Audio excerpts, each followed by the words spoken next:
Et les athlètes eux-mêmes, au fait, comment est-ce qu'ils adaptent leur pratique? Quel rôle dans l'adaptation à l'urgence environnementale? C'est un des thèmes de la journée Demain le sport, organisée par France Info à la Maison de la Radio, avec Stanislas Thuré, navigateur, réalisateur, qui renonce lui à la course au large. Votre décision radicale, vous l'avez pris pourquoi?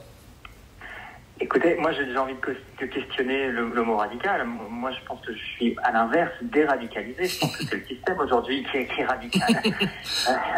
Mais c'est vrai, enfin je veux dire, aujourd'hui quelle est la boussole en fait? Quel est notre guide? Qu'est-ce qui nous motive à la fois je trouve que la compétition et il faut qu'on la garde parce qu'elle porte de très belles valeurs. Mais si la seule valeur qu'on y porte c'est de vouloir gagner à tout prix, d'écraser les autres et que dans cette dimension-là, on est prêt aussi à écraser l'environnement dans lequel on est, pour moi, ça fait plus du tout sens. Et effectivement, j'ai fait ce choix de renoncer.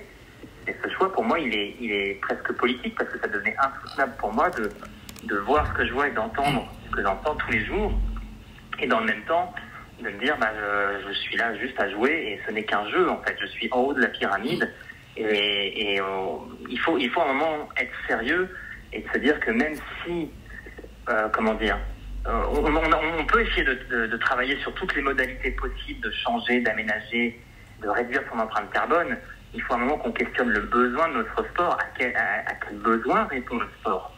Et une fois qu'on aura travaillé sur la finalité, là, on peut commencer à être sérieux et puis avancer. Non, vous avez évidemment raison, c'est profondément politique. Le terme de radical n'est pas forcément négatif d'ailleurs. C'est en tout cas une décision qui est claire. Ça s'est imposé comme une évidence ou ça mûrissait depuis longtemps?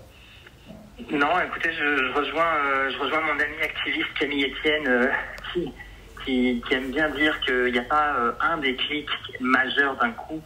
Mais par contre, c'est une succession de petits événements. Et effectivement, moi, ça a mûri et ça a pris 4 ans avant que je me dise, ok, là, il y a vraiment un problème et je me sens plus en phase avec mes convictions. Je peux pas continuer à soutenir une association militante dans l'environnement qui parle de la protection de l'eau devant mes enfants tous les jours et en même temps, moi, être open bar dans ma pratique sportive. Il y a un moment, ça va pas.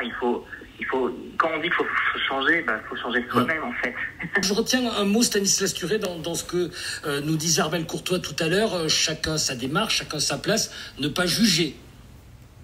Oui, ne pas juger, mais effectivement, je pense qu'aujourd'hui, il y a des études récentes là qui sont sorties qui disent bien qu'on a besoin en fait d'être sur les deux tableaux. On a besoin parfois d'avoir des petits électrochocs qui vont déplacer un peu la fenêtre d'Overton et d'ouvrir le débat. Et derrière, on a besoin d'avoir des personnes qui vont faire un travail de fond. Nous, on a monté un collectif il y a 3 ans déjà, qui s'appelle La Vague, avec plein de marins, des étudiants, des chercheurs, et on a essayé d'influencer notre milieu. On a essayé de faire bouger les choses. Mais c'est un travail qui se fait sur les deux côtés. Et bouger de l'intérieur, c'est compliqué? Faire bouger de l'intérieur, c'est compliqué?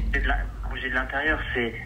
moi, je me suis rendu compte, à mon échelle, j'ai essayé pendant 3 ans, j'ai mis plus d'énergie à essayer de changer les règles de course qu'à m'entraîner quasiment. Ça devenait fou à la fin et en fait on est dans une espèce d'immobilisme constant où tout le monde se regarde, tout le monde se renvoie la balle et moi je trouve ça effrayant de voir que dans notre sport c'est comme ça, mais qu'est-ce que ça doit être à l'échelle d'un gouvernement quoi, où on reporte toujours la faute sur quelqu'un d'autre, sur un autre pays, ça devient insoutenable en fait. Il y a un moment il faut, comme je vous l'ai dit, il faut porter le changement soi-même et moi ça devenait trop pour moi donc j'ai arrêté. Voilà.